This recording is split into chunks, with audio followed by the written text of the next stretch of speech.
Assalamualaikum warahmatullahi wabarakatuh. Perkenalkan, nama saya Anita dengan nomor induk mahasiswa S1092019210006 dari Prodi Teknologi Hasil Perikanan.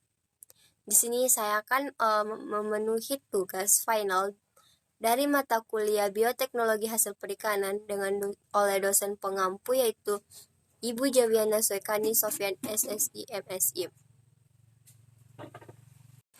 Soal yang pertama yaitu jelaskan tentang penerapan enzim dalam dunia industri dan contohnya. Enzim merupakan senyawa protein yang dihasilkan oleh organisme dan berfungsi sebagai biokatalisator. Dengan fungsinya ini, enzim banyak digunakan dalam industri seperti industri kertas, bioetanol, dan gula. Sebagai contoh, industri kertas juga menggunakan dienkim enzim. Sebagian besar kertas yang kita gunakan berasal dari kertas daur ulang. Dienkim merupakan proses pengeluaran tinta pada kertas bekas sehingga seratnya dapat digunakan kembali. Contoh enzim yang digunakan pada proses ini yaitu lipase, seluase, hemiselase, pektinase, amilase, dan lignolitik enzim. Pemberian seluase, hemiselase, ataupun pektinase akan menghasilkan pulp dengan warna yang lebih cerah untuk kertas. Lipase digunakan untuk menghidrolisis clear. Enzim lignolitik digunakan untuk dienkim koran yang mengandung fiber yang terproses secara mekanik dalam jumlah tinggi dengan kadar lignin yang tinggi. Enzim digunakan dalam kondisi netral sehingga menghasilkan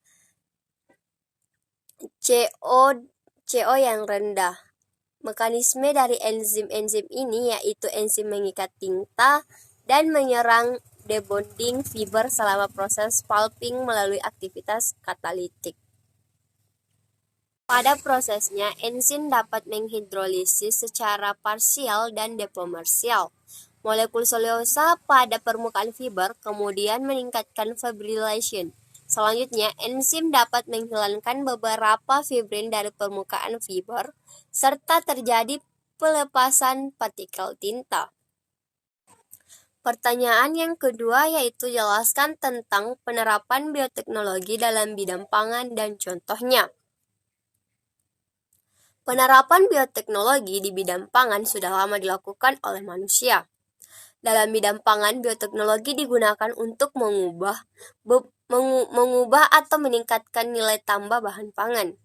Dalam proses pengubahan atau peningkatan nilai tambah tersebut umumnya terjadi secara proses fermentasi. Proses fermentasi yaitu gumpalan kehidupan mikroskopis yang dapat berkembang biak di dalam larutan gula. Contoh-contoh produk hasil bioteknologi di bidang pangan yang pertama yaitu pembuatan tape. Untuk membuat tape diperlukan mikroorganisme yaitu jamur Saccharomyces cerevisiae untuk proses fermentasi. Contoh yang kedua yaitu pembuatan yogurt. Untuk membuat yogurt atau susu difermentasi dengan suhu 45 derajat Celcius dengan mikroorganisme yang hidup yaitu Streptococcus thermophilus.